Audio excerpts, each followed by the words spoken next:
ಪೊಲೀಸರು ಅಂದ್ರೆ ರೌಡಿಗಳಿಗೆ ಭಯ ಇರಬೇಕು ಅಂತದ್ರಲ್ಲಿ ರೌಡಿಗಳ ಜೊತೆ ಪೊಲೀಸರೇ ಶಾಮೀಲಾಗಿ ಸಂಪರ್ಕ ಇಟ್ಕೊಂಡ್ಬಿಟ್ರೆ ಹೇಗೆ?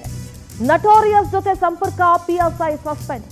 ಯಲಹಂಕ ನ್ಯೂ ಟೌನ್ ಪೊಲೀಸ್ ಠಾಣೆಯ ಪಿಎಸ್ಐ ನಾಗರಾಜ್ನ ಅಮಾನತು ಮಾಡಲಾಗಿದೆ. ಕ್ರಿಮಿನಲ್ ಹಿನ್ನೆಲೆಯ ದಾಸ ಅನ್ನೋರ ಜೊತೆಗೆ ಬರ್ತ್ಡೇ ಸೆಲೆಬ್ರೇಟ್ ಮಾಡಿದ್ರು, ಕೇಕ್ ಕಟ್ ಮಾಡಿ ಸನ್ಮಾನ ಮಾಡಿಸ್ಕೊಂಡಿದ್ರು ಈ ಪಿಎಸ್ಐ. ಸಾಮಾಜಿಕ ಜಾಲತಾಣದಲ್ಲಿ ವೈರಲ್ ಆಗಿತ್ತು ಫೋಟೋ ಮತ್ತೆ ವಿಡಿಯೋ. ಘಟನೆ ಬಗ್ಗೆ ವರದಿ ಕೇಳಿದ್ರು ಕಮಿಷನರ್ ಸಿಮಾಂತ್ ಕುಮಾರ್ ಸಿಂಗ್. ವರದಿಯಲ್ಲಿ ಕ್ರಿಮಿನಲ್ ಜೊತೆ ಸಂಪರ್ಕ ಇರೋದು ಖಚಿತ ಆಗಿದೆ. ಪೂರ್ವ ವಲಯ ಜಂಟಿ ಕಮಿಷನರ್ ರಮೇಶ್ ಬಾನೋತ್ ಕ್ರಮ ತೆಗೆದುಕೊಂಡಿದ್ದಾರೆ.